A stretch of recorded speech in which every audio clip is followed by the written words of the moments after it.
За орой минь үзэгчтэй Монгол улсын өнөөдрийн хамгийн халуун сэдэв бол нүүрсний хулгай асуудал болоод байна. За нүүрсний хулгайчдынхаа нэрсийг зарлал, нүүрсний хулгайд холбогдсон хүмүүстэй хариуцлага тооц. Нүүрсний хулгайгаас олсон орлогыг нь улсын орлого буцааж аваа гэдэг чагсаал одоо өдгөө маш хүчтэй үргэлжилсэн хэвээрээ байна.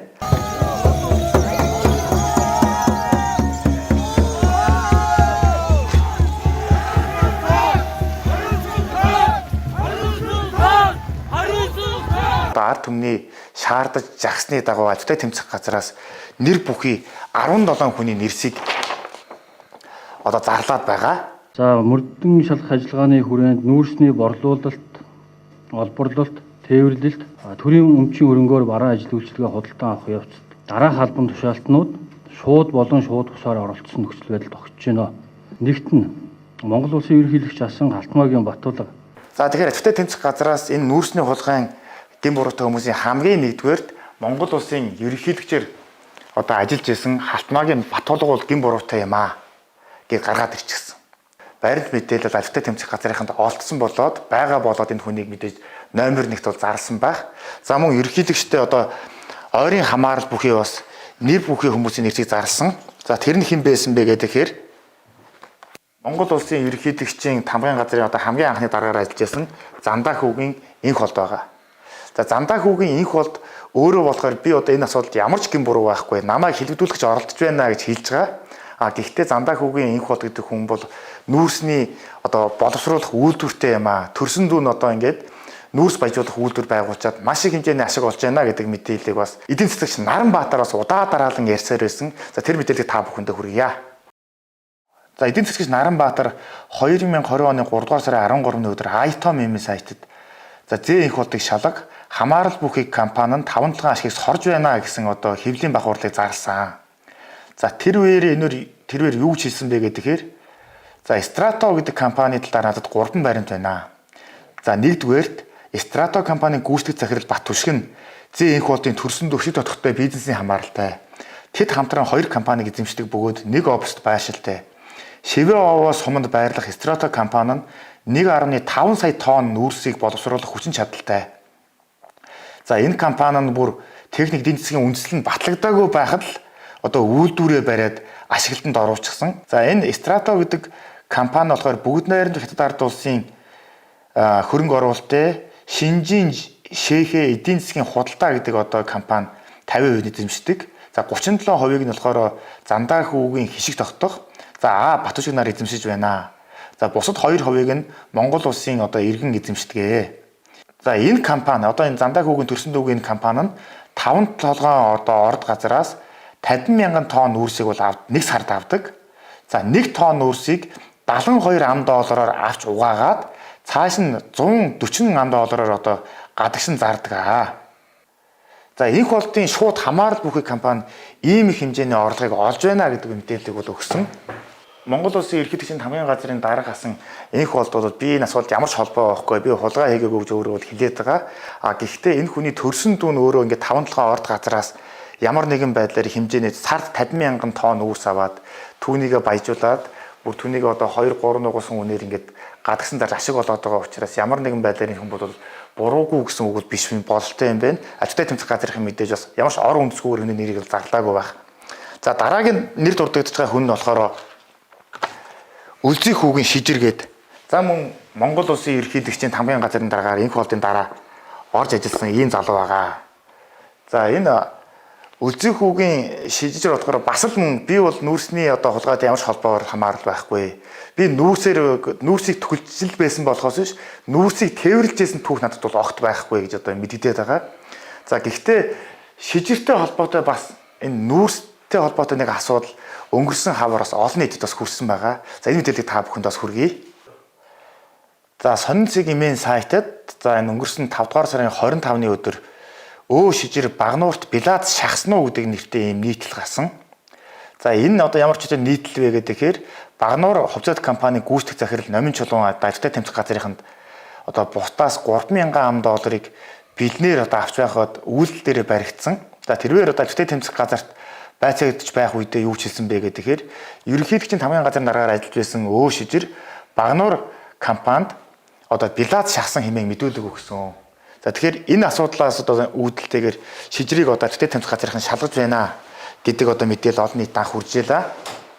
За Багнуур компанид Билац шахыг оролцсон гэдэг одоо шижрийн асуудал нь за мөн Эрдэнэс 5-7 компанид ч гэсэн бас Билац шахсан байж болзошгүй гэдэг баримтаар нотогдсон учраас энэ хүнийг одоо альвтай тэмцэх газраас нүүрсний хулгай хэмээн зарлаж бас алгацаа татан шалгаж байгаа юм болов уу гэсэн одоо мэдээлэл бол байна. За ерөнхийлөгчийн баталгатай холбоотой дараагийн хүн болвоос за мөн ерөнхийлөгчийн хамгийн газарт хилцээний дараагаар ажиллаж байсан энэ Жаргал сайхан гэдэг энэ залуу байгаа. За Монгол улсын ерөнхийлөгчийн хамгийн газарт одоо хилцээний дараагаар ажиллаж байсан одоо энэ Жаргал сайхан гэдэг хүн 2019 оны 14 сарын 1-ний өдөр Тэсвэр түвшний Жанжин штабын тэсвэр түвшний бүтээн байгуулалтын дэмжлэгийн газрын дараагаар шууд хамлагдаж очсон.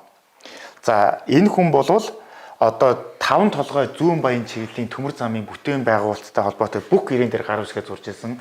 За бүх худалдаа авалтыг зохион байгуулж байсан. За ерөнхий удирдлагаар энэ ажлыг хангаж байсан одоо гол хүн нь ерөнхийлөгчийн ойрын хүн байж таарсан. За энэ хүн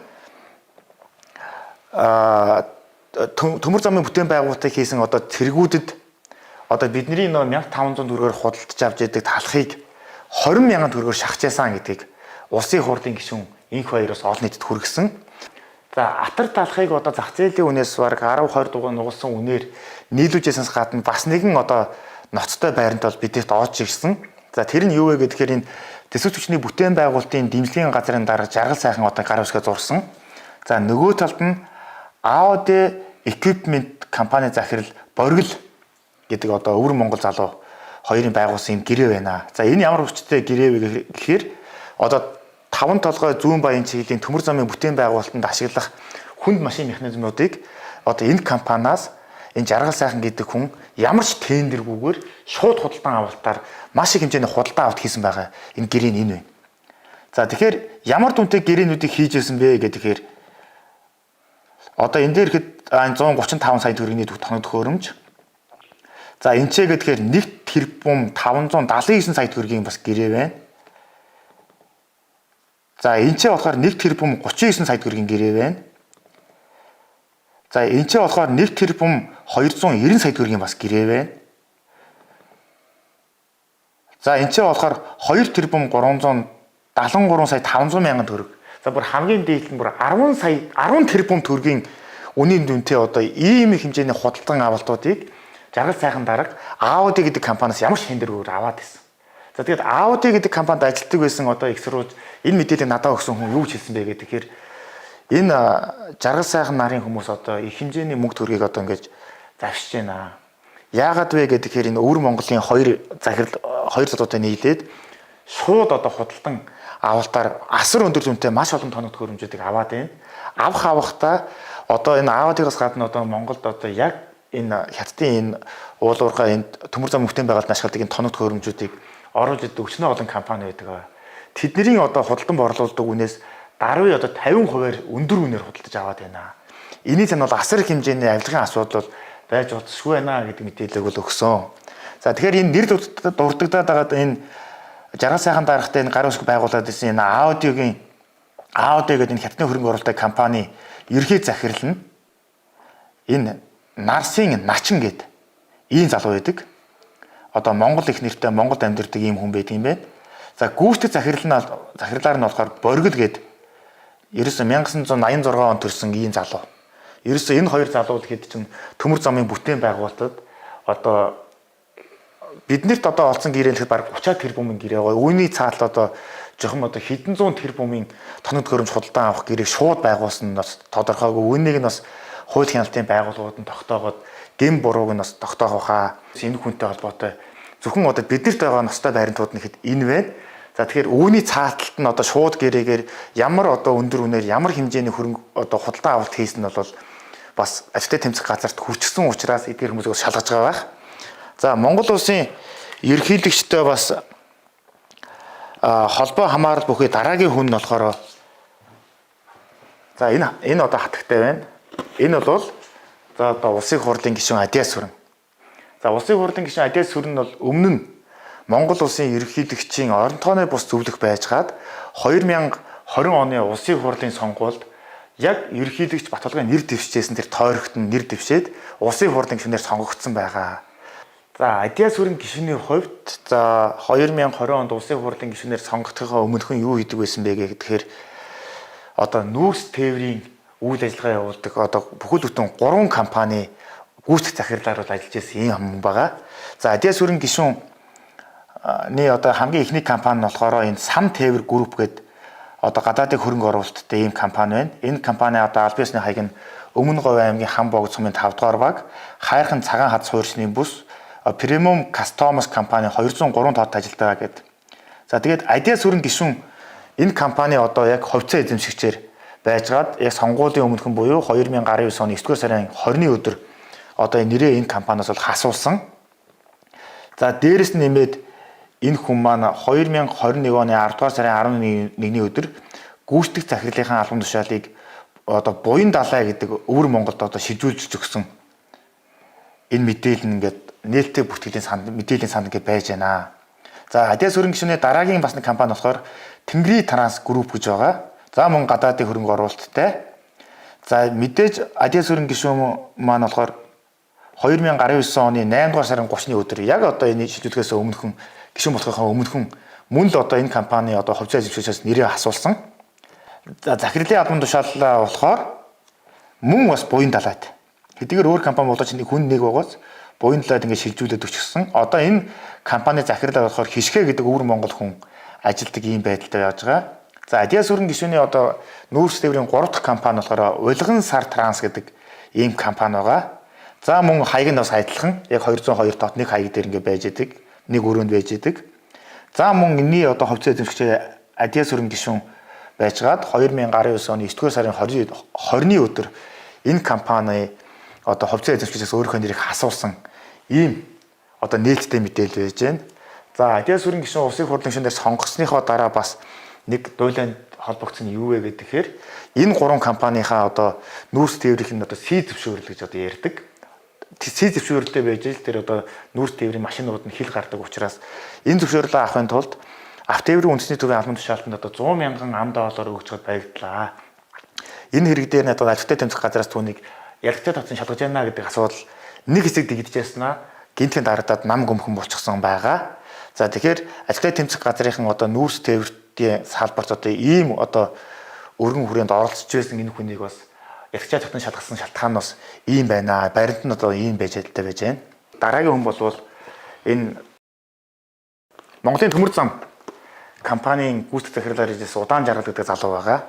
За Удаан Жаргалын хувьд болох юм бол одоо Монгол улсын ерөнхийлөгч Алтмаагийн Батлуутай нэлээд ойрын холбоотой байжгаад улмаар Батлууг буугахаа өмнө хүнийг бас Монгол улсын одоо төрийн дээд одон медалаар шагнаж ирсэн. За Удаан Жаргалын хувьд энэ зүүн баян төмөр замтай холбоотой за мөн богд хаан төмөр замтай холбоотой одоо энэ гэрээ хэлцлүүдээс их хэмжээний одоо мөнгө төгрөг өөртөө аваад үндэслэлгүйгээр баяжсан байж болзошгүй гэдэг үндслээр ажилтны тэмцэх газарт 2022 оны 11-р сараас шалгагдаж эхэлсэн. За шалгагдаж байх хугацаанд тэрээр одоо гадагшаага орон зайлаад одоо орж ирэхгүй ингээд байдалтай байж байгаа. Энэ хүнийг уул нь бол нэг хэсэг яг ажилтны тэмцэх газрын саатуулчлаа гэдэг мэдээлэл гараад байсан чи тэр мэдээллийг бол ажилтны тэмцэх газрын өөрсдөө няцаасан. Наа хүн чинь гадагшаа гараа явсан учраас бид нэр одоо шалгах ажлыг Монголдо хийж яана гэдэг зүйлийг бол ярьж байсан. Мэдээж энэ их олон том бүтээн байгуулалттай холбоотой асуудалд одоо хамгийн их холбоо хамааралтай байж болох хүн болох энэ Ган Хуй гэдэг залуу байж байна. За энэ Ган Хуй гэдэг залуу бол Эрдэс 5 толгой компанийн гүйцэтгэх захирлаар ажилладаг байсан. Тэгээд хэдхэн сарын өмнө энэ хүн болохоор одоо засгийн газраас онц дэглэм зарлсны дагуу албан тушаалаас чөлөөлөгдөөд 12 дугаар сарын 6-наас одоо шилжигч нь ажилтны тэмцэх газрыханд бол баримтлагдсан. За энэ хүнийг эхнэрийнх нь хамт, эгчийнх нь хамт, за бун өөр бусад 7 хүн нийтээ 8 хүнийг одоо цагдаа хорьсон байгаа. За цагдаа хоригдсныхаа дараа Ган Хуйг захирал ажилтны тэмцэх газарт ирсэн 3 хоногийн дараа ерөнхийлөгч Батболготой холбогдлолтой одоо бүх асуудлуудаа ил тод нээлттэйгээр мэдүүлж эхэллээ гэдэг асуудал бол UBN-ийн сайтаар бол гарсан. За UBN сайтын сэтгүүлч 5 дөржин бичсэн энэ одоо нийтлэл бол бас маш их дуулан шуган тарьсан. Тэр нь юу вэ гэхээр хууль чангарахаас өмнө хэрэгээ хялбаршуулах гэсэн Ган Хуйг 72 цагийн дотор 17 хүний нэрийг илчилж экс ерөнхийлөгчийн тухай дэлгэрэнгүй мэдүүлж эхэлжээ гэсэн энэ нийтлэл гарсан. За ган хуйг нь болохоор Монгол улсын ерөнхийлөгч Батулгаас одоо гавьяат ажил төрийн гавьяат ажилтан гэсэн одоо энд одонг авч ирсэн. За тэгээд энэ хүн одоо гэр бүлийнхнийхээ хамт баримтлагсныхаа дараа яасан бэ гэхээр ямар мэдүүлгээ өгч ирсэн бэ гэхээр Батулгын талаар бол маш тодорхой мэдүүлгүүд өгч байгаа гинэ. Тухайлбал ерөнхийлөгч Батулга түүнийг өрөөндөө дууддаг байсан. Гавьяат цол өгөхдөө юу ч хэлдэг байсан.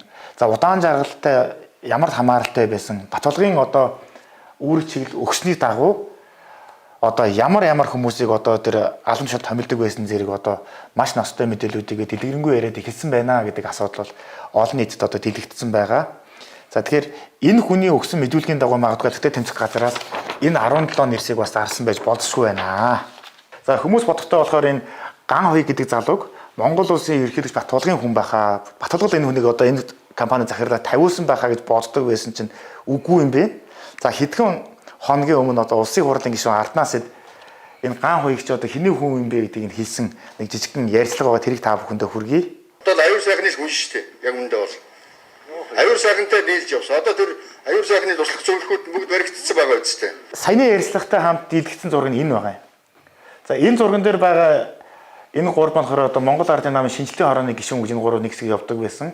За гурвуулаа хамт оюутны холбоо, за Монголын нам зээхэ гэдэг одоо Ардын намын дэргэдэх намын залуучуудаас байгууллагаас хамтдаа гарч ирсэн ийм гурван залуу юм байна.